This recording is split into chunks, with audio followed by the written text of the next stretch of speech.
नमस्कार दोस्तों। आज के इस एपिसोड में एक ऐसी अजीबोगरीब भूतिया घटना की कहानी लेकर आ गया हूं जिसे सुनने के बाद आप लोग बोलेंगे कि ऐसा कैसे किसी के साथ घट सकता है, क्या वो अपने होशो हवास में नहीं था। लेकिन सच बता रहा हूं दोस्तों, मानो या ना मानो, ये एक लड़के के साथ घटा। इतना सस्पेंस क्या क्रिएट कर रहा हूं।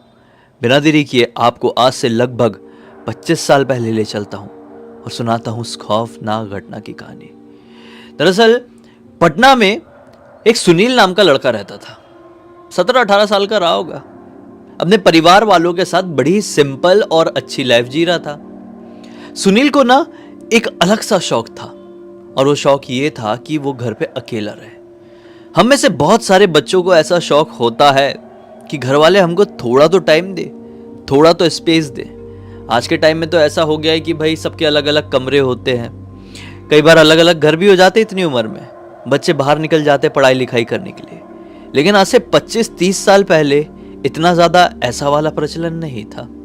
तो सुनील के माता पिता भी सुनील को ऐसे ही रखे हुए थे। जहां भी जा रहे अपने साथी लेकर जा रहे हैं, कहीं घूमने भी जा रहे हैं तो हर टाइम उसको अपने साथ रखे हैं। कहीं मौका नहीं मिल पा रहा था। लेकिन एक दिन की बात है, सुनील को पता चलता है कि उसके पापा के फ्रेंड के यहाँ किसी की शादी है और वो जाने वाले हैं शादी में।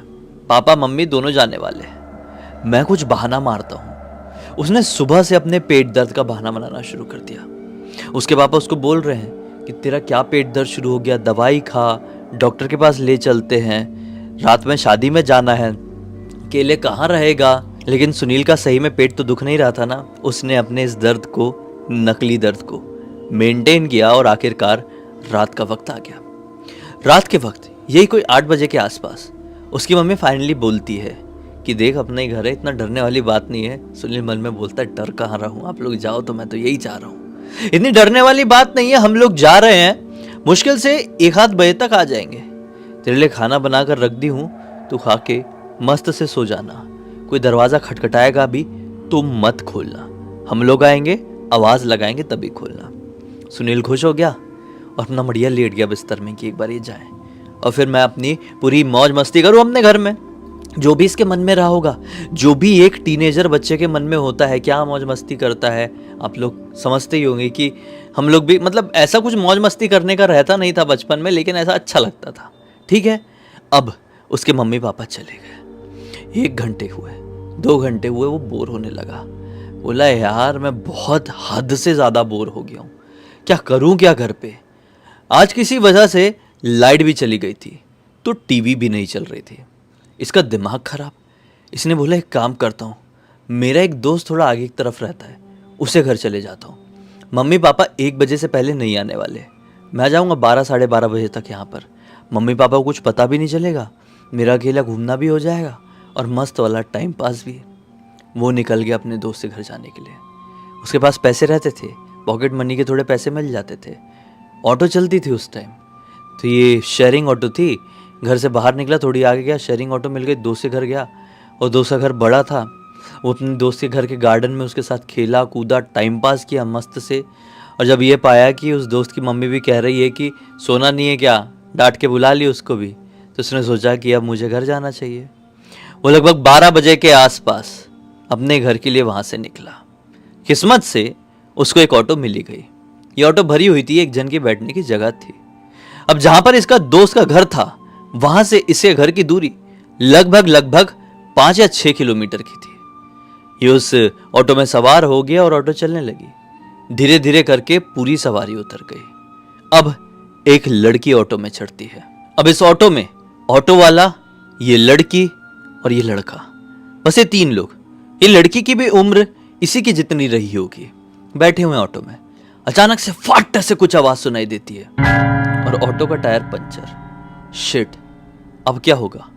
ऑटो वाला पलटता है और दोनों की तरफ देख के कहता है कि अब ये ऑटो आगे नहीं जा पाएगी, आप लोग देख लीजिए दूसरी ऑटो या फिर पैदल ही निकल जाइए।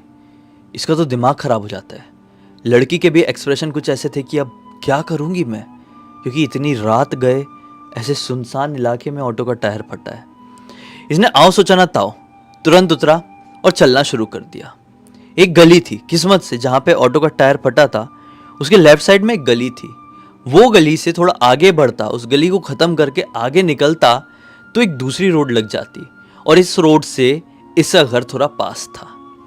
उसी गली से जाते जाते, ठीक है, वो लड़की कहाँ गई इसको कुछ नहीं मालूम, वो लड़की भी उतर के कहीं गई होगी, लेकिन जैसे ऑटो वाले ने ये बोला था ना कि अब आप दूसरी ऑटो पकड़ लीजिए, तो ये फटाक से उतरा और उस गली को पकड़ लिया। बोला इस गली से दूसरी वाली रोड पकड़ लूंगा, वहाँ से फिर मेरा घर पास है, वहाँ से चाहे पैदल ही चले जाऊँगा, कोई ऑटो मिल जाएगी तो ऑटो से, ठीक है। उस गली से जा ही रहा था कि इसको आ गई 1 नंबर। इसने बोला यार 1 नंबर काफ़ी देर से आई हुई है, मैं तो नोटिस ही नहीं कर पा रहा था, 1 नंबर कर लेता हूँ फिर आगे जाऊँगा, फिर तो पैदल ही निकल जाऊँगा, कोई टेंशन नहीं है। कचरा वाला एरिया था, एक पेड़ था वहाँ पे मस्त से 1 नंबर करने लगता है। अचानक से जिस पेड़ के नीचे 1 नंबर कर रहा था वो जोर से हिलने लगता है। ये घबरा जाता है, इसकी 1 नंबर निकलते निकलते बंद हो जाती। शिट, ये क्या हुआ, ये पेड़ अपने आप कैसे हिल सकता है। वो पेड़ के ऊपर तरफ देखता है तो क्या पाता है कि 2 अजीबो गरीब चमकती हुई आंखें इसको घूर रही है। ये चिल्लाया नहीं, जिप बंद किया और दौड़ना शुरू कर दिया।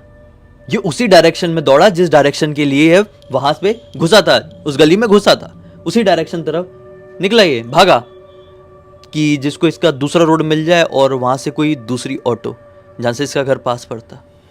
वहां पे आया तो ये रोड पूरी तरह से सुनसान है और स्ट्रीट लाइट्स भी बहुत कम जल रही है और पूरे रास्ते में कोई नहीं दिखाई दे रहा है। 1-2 कुत्ते हैं जो अपना सो रहे हैं। इसने सोचा कि एक काम करता हूँ, आगे आगे पैदल पैदल निकलता हूँ। ये पैदल पैदल जाने लगा हमने घर के रास्ते में। थोड़ी आगे जाने के बाद, हाँ थोड़ी आगे जाने के बाद इसको क्या महसूस होता है कि इसका कोई तो पीछा कर रहा है। ये पलट कर देखता है तो क्या पाता है कि इसके थोड़ी ही पीछे की तरफ एक पिलर है, गोल सा, किसी दुकान का पिलर। उस पिलर के पीछे से कोई इसको झांक के देख रहा है। कौन था ये तो समझ में नहीं आया, लेकिन उसकी भी सेम टू सेम वैसी ही चमकती हुई आंखें थी जो उस पेड़ के ऊपर से इसको घूर रही थी। ये डर गया और दौड़ना शुरू कर दिया। इतने में इसको किसी ऑटो की हॉर्न की आवाज सुनाई दी। ये पलट कर देखता है तो एक ऑटो थी। हाँ, ये ऑटो में बैठ गया। ये ऑटो में जैसे ही बैठा है, ऑटो थोड़ी आगे चली है कि ऑटो को कोई हाथ देता है और ऑटो रुकती है। और जैसे ही ऑटो में कोई चढ़ता है तो उसको देख के ये शॉक्ड हो जाता है, क्योंकि ये चढ़ने वाला कोई और नहीं, वही लड़की थी जो कि पिछली वाली ऑटो में चढ़ी थी। उसके चढ़ने के कुछ ही मिनटों बाद उस ऑटो का टायर फट गया था। खैर, कोइंसिडेंस हो सकता है ना, वो लड़की भी ऑटो ढूंढ रही थी, वो भी किसी और रास्ते से इस तरफ आई होगी, ये उस गली से आया हुआ था। जो भी सीन रहा हो सकता है इसके बाद वो लड़की कहीं से भी निकले, कोई दिक्कत नहीं है, ऐसे कोइंसिडेंस होते हैं। वो लड़की भी आके बैठ गई। इसको थोड़ा सा ना पता नहीं क्यों अनकंफर्टेबल सा लगा, क्योंकि लड़की के बैठने का तरीका थोड़ा वियर्ड था। मतलब वो इस तरीके से बैठी हुई थी कि सुनील उसको खा जाएगा, इस तरीके से अपनी बॉडी लैंग्वेज रखी हुई थी। तो सुनील ने ऑटो वाले को बोला, भैया भैया 1 मिनट ऑटो रोकिए ना, मैं आगे आकर बैठ जाता हूँ, शायद इनको थोड़ी प्रॉब्लम हो रही है। लड़की बोलती है नहीं नहीं कोई प्रॉब्लम नहीं है। सुनील बोलता है कोई बात नहीं, आप पीछे बैठिए, मैं बैठ जाता हूँ आगे। अब सुनील ऑटो ड्राइवर के जस्ट बाजू में बैठ गया और पीछे वाली पूरी खाली सीट सिर्फ एक लड़की बैठी हुई है। ऑटो चल रही है मस्त।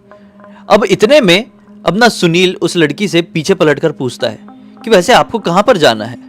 लड़की बोलती है जगह का नाम तो याद नहीं है, मैं पटना की रहने वाली नहीं हूँ ना, रिलेटिव के घर पर आई हुई हूँ, लेकिन रास्ता पूरा याद है, चलते रहिए मैं बता दूंगी। सुनील ने मन ही मन सोचा कि लड़की बड़ी डरी सहमी सी लग रही है, मैं अपने घर ऐसे डायरेक्टली चले जाऊंगा तो ठीक नहीं रहेगा।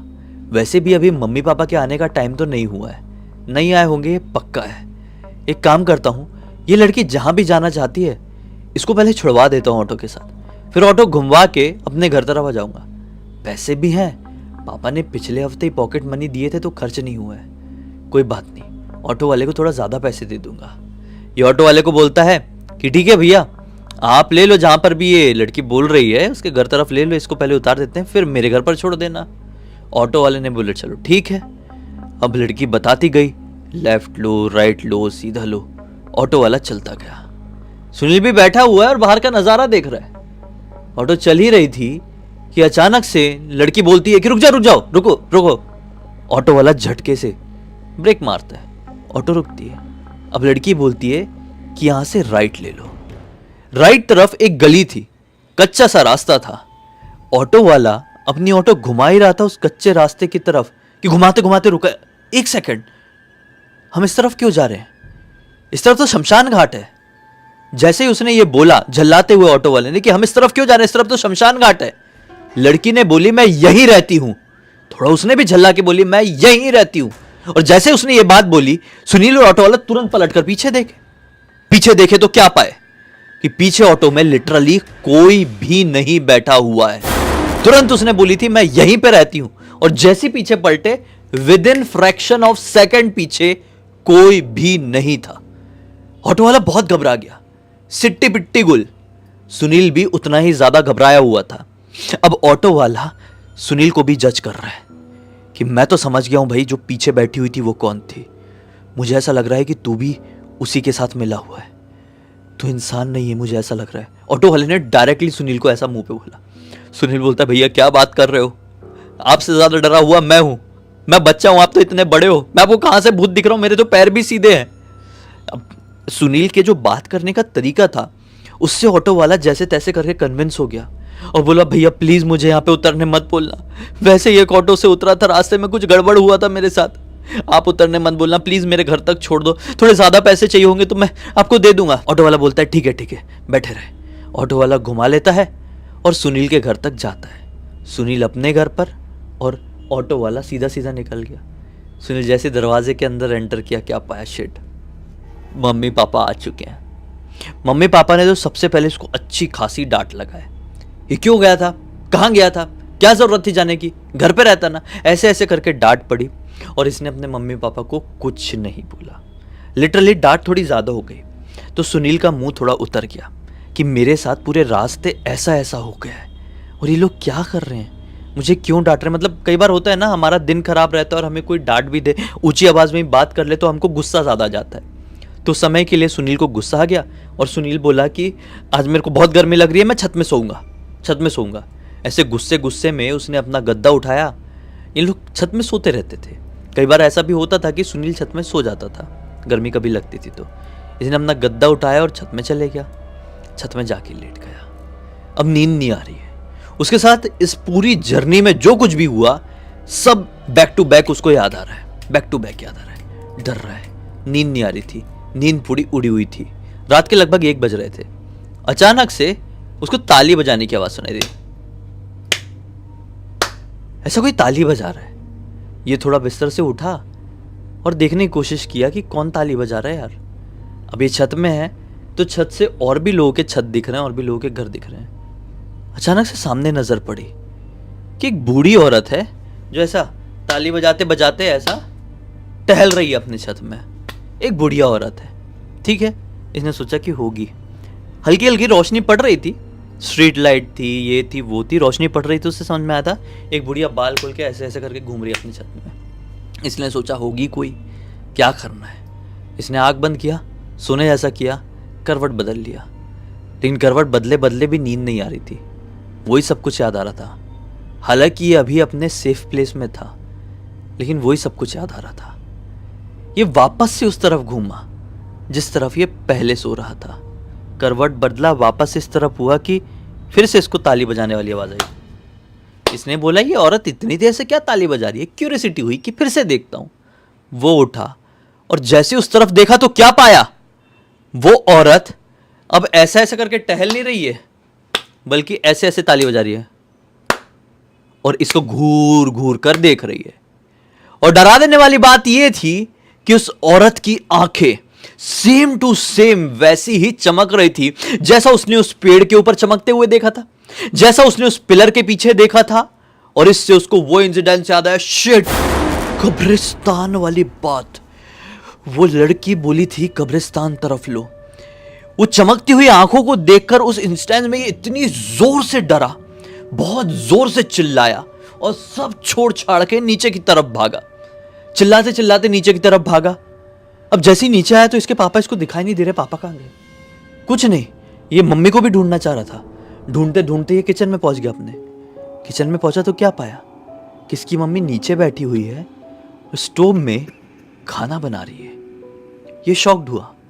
मम्मी पापा तो शादी से आए, खाना खा के ही आए होंगे ना, खाना क्यों बना रही है? इसने बोला मम्मी क्या कर रही हो यहाँ पे? मम्मी कोई रिस्पॉन्स नहीं दे रही है। पूरे किचन की लाइट्स ऑफ है, एक लालटेन जल रही है, मम्मी खाना बना रही है। मम्मी इतनी रात गए खाना क्यों बना रही हो?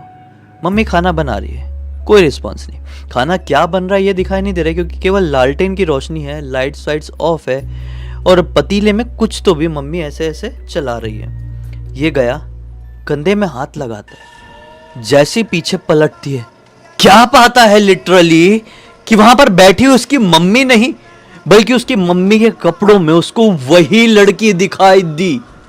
ये देखकर वहीं पर जम गया। मैं क्या रिएक्ट करूं, चिल्लाऊं, डरूं, भागूं, कुछ नहीं मालूम कि इतने में वो एक कटोरी इसके तरफ आगे बढ़ाती है। उस कटोरी में थी कटी कटी उंगलियां, कम से कम 10-15 उंगलियां थी, और उसमें लाल रंग की ग्रेवी थी। ले तेरे लिए बनाई हूं, तू भूखा होगा ना? ऐसा बोल के जो हंसी है ना, उसके पूरे ऐसे नुकीले नुकीले ट्रायंगल ट्रायंगल दांत, और उसकी आंखें इतनी खतरनाक लाल हुई, तू भूखा होगा ना, ऐसा बोल के ये जोर से चिल्लाया फिर से और भागा है नॉन स्टॉप घर से बाहर, नॉन स्टॉप भागा है। पापा देखते रह गए इसके कि ये कहां चले गया, नॉन स्टॉप भागा है। अब इसके साथ क्या हो रहा है वो आपको कंफ्यूज कर सकता है, लेकिन ये भाग गया घर से। अब घर पे इसके पापा देखते रह गए कि ये कहां चले गया। आपको आगे समझ में आएगा हाँ मैं क्या कह रहा हूं, कंफ्यूज मत हो। इसके पापा देखते रह गए कि ये कहां चले गया। घर से बाहर निकले और उसको ढूंढने की भी कोशिश की कि लिटरली कहीं पे भी वो मिला नहीं। फिर पापा ने अपने आस पड़ोस के भी लोगों को बोले कि कहीं भाग गया हमारा बेटा, थोड़ा देख लो। अजीब सा रिएक्ट कर रहा था। 1-2 पहचान वाले पड़ोसी लोग और निकले, सब मिलके ढूंढे, बेटा कहीं नहीं मिल रहा है, सुनील कहीं पे भी नहीं मिल रहा है। अब कुछ घंटे बाद जब लगभग सुबह के 4 बज रहे होंगे, किसी ने इनसे बोला कि हमें लगता है कि पुलिस के पास जाना चाहिए। ये लोग पुलिस की तरफ जा ही रहे थे, मतलब ये लोग अभी अपने घर की गली के सामने ही खड़े हैं। सुनील के पापा, उनके 1-2 फ्रेंड, पड़ोसी फ्रेंड, ये पुलिस स्टेशन की तरफ बढ़ ही रहे हैं कि सुनील एक तरफ से आता हुआ दिखाई देता है। वो किसी के साथ है। वो आदमी सुनील का हाथ पकड़ के उसको इस तरफ लेके आ रहा है। ये आदमी कौन है इनमें से किसी को भी नहीं मालूम, सुनील के पापा को भी नहीं मालूम। तुरंत सुनील अपने पापा के पास आता है, पापा को पकड़ लेता है और जोर जोर से रोने लगता है। वो आदमी कहता है कि आपका बेटा कब्रिस्तान में आकर सो रहा था, एक पेड़ के पीछे, कब्र के बाजू में। आपका बेटा ठीक तो है ना? उसका इलाज विलाज कराइए, हम चलते हैं। और वो चले गया। पता नहीं कौन था, शायद कब्रिस्तान का देखभाल करने वाला आदमी रहा होगा। ये सुनील बहुत रो रहा है, बहुत रो रहा है, बहुत रो रहा है। उसके पापा उसको घर पर लेकर आए, बोले बेटा ये क्या किया? कुछ नहीं बताया, जाके सो गया। इसके मम्मी पापा को तो नींद ही ना आए। कैसे नींद आए? अब जब ये सुबह उठा, पानी वानी दिए इसको, फिर इसको पूछे कि बेटा क्या हो गया था, तब इसने पूरे रात में जो कुछ भी हुआ सब A to Z बताया। तब मम्मी सुन के क्या बोली कि तू कब किचन की तरफ आया था? मुझे तो नहीं मालूम, हम लोग तो अपने कमरे में सो रहे थे, मैं तो किचन में गई ही नहीं। तू जब ऊपर सोने के लिए गया था हम चले गए थे। अचानक से तेरी चिल्लाने की आवाज़ सुनाई दी किचन से, और हम बाहर निकले, जब तक तू मेन दरवाज़ा खोल के बाहर भाग चुका था। तेरे पापा पीछे पीछे निकले भी तेरे, लेकिन तूने दिखाई नहीं दिया, तू बहुत तेज़ भागा। फिर सुनील ने बताया कि मैं भागते भागते कब्रिस्तान के पास पहुंच गया। शायद मुझे वो कब्रिस्तान मंदिर के जैसा दिखाई दिया, मैं उसके अंदर चले गया, लेकिन मैं डरा हुआ था, वहाँ पे मुझे कोई भगवान नहीं दिखाई दे रहे थे। फिर एक पेड़ दिखाई दिया, मैंने सोचा उस पेड़ के पीछे सो जाता हूँ, कोई मुझे कुछ नहीं करेगा, वैसे भी ये मंदिर जैसा ही लग रहा है, और मैं वहाँ पर जाकर सो गया। फिर थोड़ी देर बाद कोई मुझे उठाता है, ए कौन है तू, उठ उठ। मैं आँख खोल कर देखता हूँ तो वही अंकल थे जो मुझे छोड़ने के लिए आए थे। जब मेरी आँख खुली तो मैं समझ गया कि मैं कब्रिस्तान में हूँ। मुझे बहुत डर लग रहा था। सुनील बताते बताते फिर से रोने लगा। पापा ने इसको शांत कराए और पापा समझ गए इसने जो सुसु किया था वहाँ पे, ये कुछ गड़बड़ वाली बात थी। या तो फिर वो लड़की जो पहली बार ऑटो में चढ़ी थी उसमें कुछ गड़बड़ थी। उस समय उस लड़की की नज़र इसके ऊपर पड़ गई थी और तब से ही वो इसके साथ चपट गई थी, घर तक आ गई।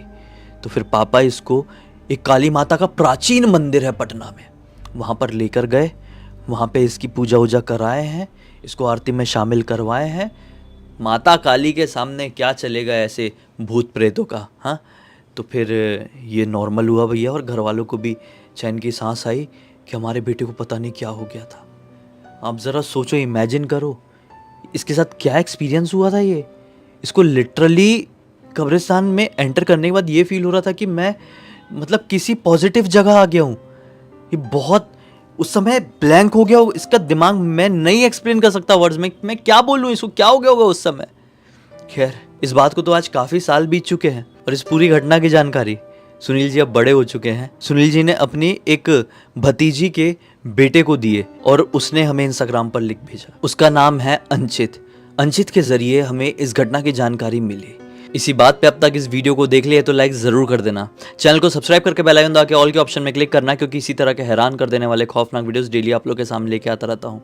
इंस्टाग्राम की लिंक इस वीडियो के डिस्क्रिप्शन बॉक्स में मिल जाएगी, क्लिक करके डायरेक्टली वहाँ पर पहुँच जाना।